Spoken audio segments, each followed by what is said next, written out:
going on? Sanders, what's going on? It's Mega Maid. She's gone from suck to blow. What? They're getting all their air back. Do something. Do something. Do something.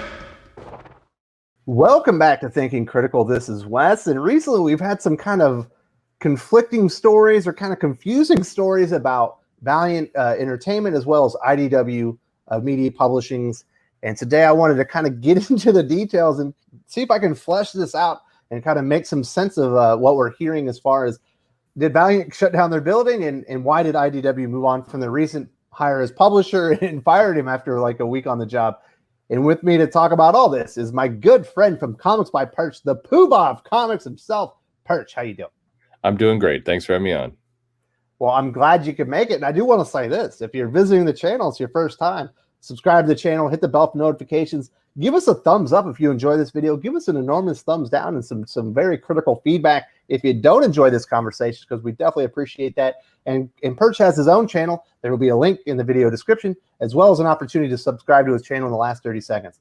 Now, Perch, let's talk about the kind of the big one that I think people are overreacting to, although Valiant's not really helping themselves out here.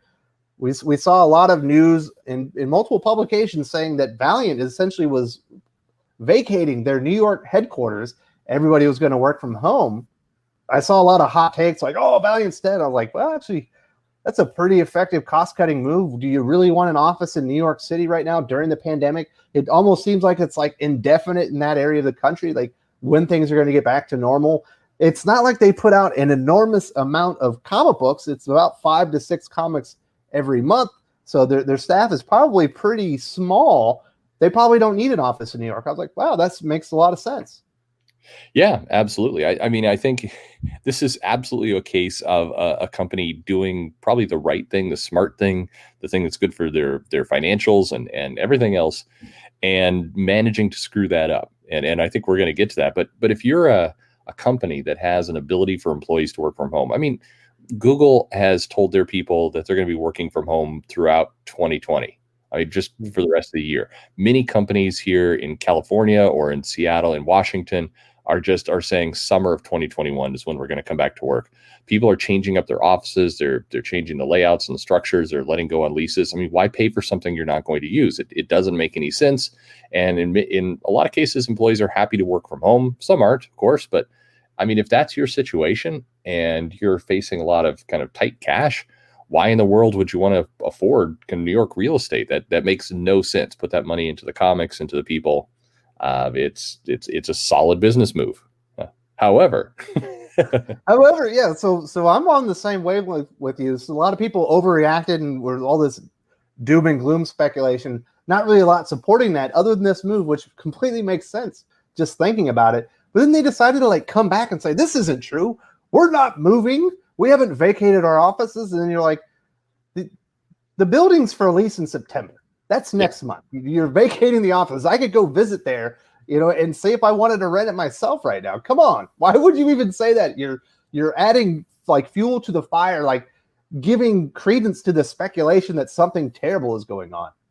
Yeah, absolutely. I mean, absolutely. So it is a case where you kind of wonder if people are pathological or what's wrong, because you could have easily given a statement to say, yeah, at times we're worried about our cash flow. We don't want to spend money on an office nobody's going to go to. We want to make sure we're preserving jobs. We want to make sure we're getting comics out to the market. That's what Valiant's all about. That would have been the easiest statement to make. People would have loved it. People would have liked it. But instead, as you said, they seem to want to quibble about the line that Valiant has vacated their lease.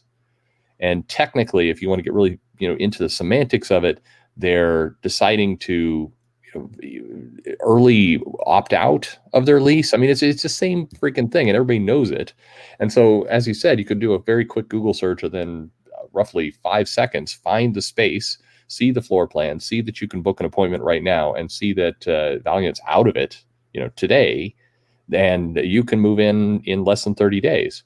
So the denial there just made the person sound like a lunatic. And I don't understand the purpose. We kind of discussed this. I always, when you see things and you see people out there in public making statements that don't, like, what is the purpose of this? Are they making money? Are they saving face? When I thought about this statement and the denial, I was like, This literally serves no purpose other than to muddy the waters and make it look more like Valiant maybe is going under. Well, I mean, exactly. As I, you think about a company, of course, if things were going well and they had just money laying around and business was booming, they'd keep the office for, for show, for just, it's a sign of strength. You have this office you don't even need. It's why people buy expensive sports cars they don't need. I mean, sure, you'd keep it.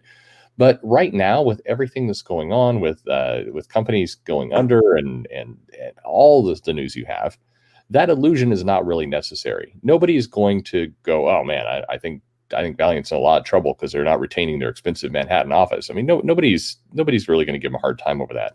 So the only way to get yourself into trouble is to do this weird kind of denial that makes it look like you have something to hide. And sure enough, that's what they did. And it's another step in a very long history of people in marketing who have no idea what they're doing in comics. Yeah, very strange. It feels to me much ado about nothing, but obviously we'll see. Maybe it is a sign of something. There's going to need to be more indications than that. Moving on to IDW, obviously a couple of weeks ago, Chris Ryall stepped out. They promoted a lot of people. They promoted a new person to publisher. And then 5 days later, he got put on administrative leave. And there was no real statement about it other than that's what had happened. Obviously, there's a lot of speculation with all the allegations going around in the comic book industry that maybe this was a Me Too related incident. But then a couple of days later, there's an article in Bleeding Cool kind of breaking down that there was some type of business disagreement on money owed, or maybe did this man sell some back stock of comic books that didn't belong to him, that should have been reimbursed to the original owner. And there's like all this disagreement. And one of the I believe he's the PR, like the public relations guy over at Diamond, who used to be associated with My Comic Shop, hates this person and refuses to work with him. Yeah. And I thought, this is madness. There's no way that Diamond can tell IDW who can be their publisher, right? No, I mean, I think not alone. But there were other names, I think, that came in who said, hey, this guy does shady business practices. He's known for cheating us, and he's known for there's a bunch of cases where he didn't pay what he was owed. The weird and bizarre part is there's an interview, and I'm not sure how many years ago, but a few years ago, with Judd, where he talks about kind of his whole guidance and spirit of being in comics. And the thing that the story he tells is about being cheated as a kid, taking a comic in to get a sale, the comic store owner cheating him and giving him too little money. And then when he comes in the next week and sees that his comic is there, and lo and behold, it's been marked up, 20x, that it scarred him. He remembers it as this moment of, you need to always treat people well. You need to not do shady things with your business. And he made a very big deal. He's given that speech many times. This is something that, people know about him as the guy who won't cheat people, except his reputation is that he cheats people. And so it's really a case of, really bad PR. A lot of people in the industry dislike him. Yeah, Diamond definitely has a lot of issues with him, and it seemed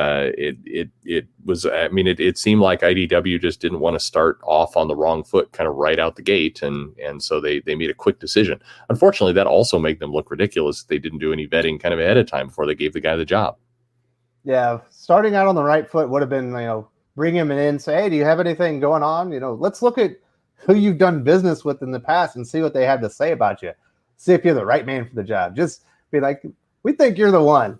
You just got that face. You're the man for the job. And then you're like, what? He's a crook. He was working as a manager for a comic book shop. He went and opened another comic book shop that was competing for it. And he took their entire customer base with him. That doesn't seem very nice. Like, he shut down his shop and he had all this stock that should have belonged to somebody, and he went and sold it himself and kept the money instead of paying off like his debtors. Yeah, I mean, I don't know. He needs like a Biden level vetting process for that. That's what IDW needs for these roles. But it is crazy. It's just crazy to think about that. These are big companies who are taking $1 million loans, or have IDW in particular. We talked many times about their troubled kind of recent past, but they're trying to get an acquisition, a nice 8-9 figure acquisition for their company is what they like. And so, you would hope that when they promote somebody to a big figurehead position in the company, they would do some vetting. They would find out if, for example, the person, worked over in Asia under a pen name. I mean, you'd think they would do that kind of stuff. But sure enough, in comics, some of the strangest hiring decisions. I mean, it's unfortunately, this is what comics are like. It's very weird hiring decisions. It's definitely a tale of two different publishers, because like I said, the Valiant stuff, it all makes sense. Like, okay, I don't know why they're doing that as far as denying it. Obviously, they're getting rid of that, saving some money. That makes sense. This one over here, this is like, yes, there is definitely smoke to this fire. Yeah. IDW looks like IDW Media looks like a company, and IDW Publishing looks like an entity that is not long for this world, and they just keep making mistake after mistake after mistake. And this stuff with Valiant, it's the denial makes you wonder, and it seems like maybe this guy doesn't, is just for whatever reason wanting to pick a fight. But there's a lot of people like that. But it just looks like stupid. As you said with IDW, it's like you can only have too many of these weird moments where the company's in some financial trouble. They're not scoring on the deals that they hope they scored on. They're trying to go get loans. They're a mess of a publisher. They bring somebody in, they let them go, and then they come back in again, and then they vanish, and they bring somebody else up to do the job, and then they have to let him go 5 days later. That just speaks to really poor management decisions. I mean, just core company decisions. And this isn't like it's the first time. This is the latest in a long series of strangeness. And any acquirer, any investor, anybody coming in is going to run down the list of these decisions. They're going to go into Google and they're going to say, okay, they're going to just, they're going to have these report done for them, and all this stuff's going to come out of, rotating door management team and everything. And so it's just, none of this is helpful for IDW, and it's taking them further and further away from their goal. Yeah, I know some people are probably going to say, it sounds like Wes and Perch are maybe making light of the situation. Listen, you can only hear about these things so many times before you do have to laugh at the absurdity of what you're reading. But I can guarantee you nobody in comic book YouTube, beside more than Perch and myself, are rooting for comic books and independent publishers. We want a very strong Valiant Comics universe. We want a thriving IDW media and publishing entity working that's getting things moving in the comic book industry. We are certainly not happy if there's something wrong at either of the companies, but we are presenting the information, and you do have to laugh at the absurdity, but nobody's rooting for these companies harder than we are. Yeah, absolutely. No, we need these, and we need these companies. We need more of them. We definitely, it's just, you're right. You do just have to laugh after some point, and it's just, otherwise you drive yourself crazy, because these are not, it's like the show The Office. When real life companies are making decisions like Michael Scott in The Office, I mean, what are you supposed to do with that? You either laugh or you lose your mind. And, I love my I laugh now. I already lost my mind. It's time to laugh. You know what I mean? Laugh. You just have to. Well, Perch, I do appreciate you showing up on the channel and giving a good update. I'm glad that you're just as confused as I am. Like, what the hell is Valiant doing? That's a smart business decision. You don't even have to worry about what people are saying over there. But the IDW, you're like, what the hell are they doing? It's like, who's running that ship? Yeah. Michael Scott. Oh, exactly. No, you could there will be just an incredible documentary series at some point about the comic industry, and all this stuff will be in it. It's nuts. Well, I hope we're going to be a part of that. But I do want to say this: if you want to subscribe to the most badass comic book YouTube channel in the YouTube sphere, in the interwebs, you need to go subscribe to Comics by Perch. There should be an icon on the channel right now that you can go to his channel, subscribe.